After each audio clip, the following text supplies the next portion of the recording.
मी नीटच बोलत होते. अरे आपली शाळा पाडणार आहे त्याबद्दल बोलायला जमलो होत आपण. हा काय मुद्दा आहे तो तुमच्या लक्षात आलाय का? आता आपली ही मराठी शाळा पाडून इंटरनॅशनल स्कूल बांधलं जाणार आहे. इंटरनॅशनल स्कूल का सर? इमारत जेवढी पॉश तेवढं शिक्षण चांगलं असा समज झालाय. आता बबनचा मुलगा हा इंग्रजी माध्यमात शिकतो. नाही तसा नाही सर. मी अजून ठरला नाही काय. आता केजीला सोरलाय त्या. काय शिकवलं शाळेमध्ये आज?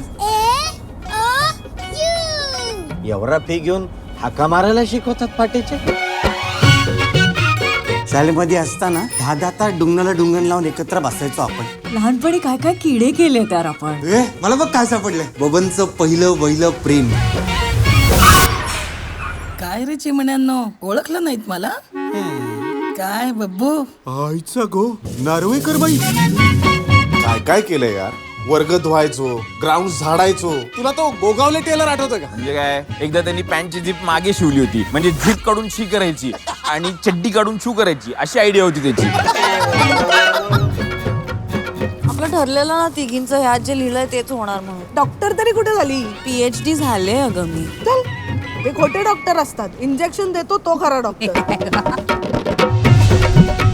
हे बघितलं का तुम्ही? 8वी नंतर डायरेक्ट 9वीचा वर्ग. आपल्या वेळी तुकड्या होत्या.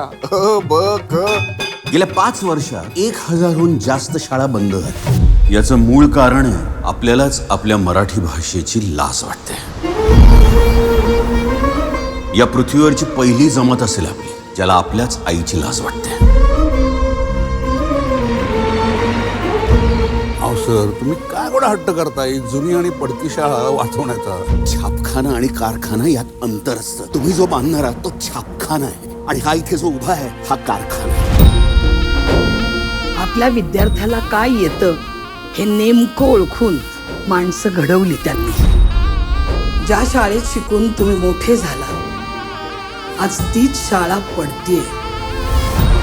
बघा तुम्हीच ठरवा, आपली मराठी शाळा संपणार का आपली मराठी शाळा पुन्हा भरणार. ज्या मातीत छत्रपती शिवाजी महाराजांचा राज्याभिषेक झाला त्या रायगडाच्या मातीवर उभा राहून सांगतो आम्ही सगळे, आम्ही आमची मराठी शाळा पारू देणार नाही. 1 2 3 4 मराठी ज्योतीची पोरं घेणार भरारी,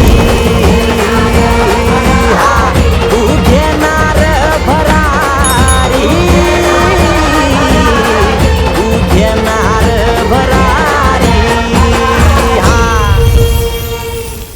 अरे नाही, देणगी नाही पाहिजे सरांना. अरे शाळेसाठी या बोलतात ते. हा नाही जमत, ठेव मग फोन.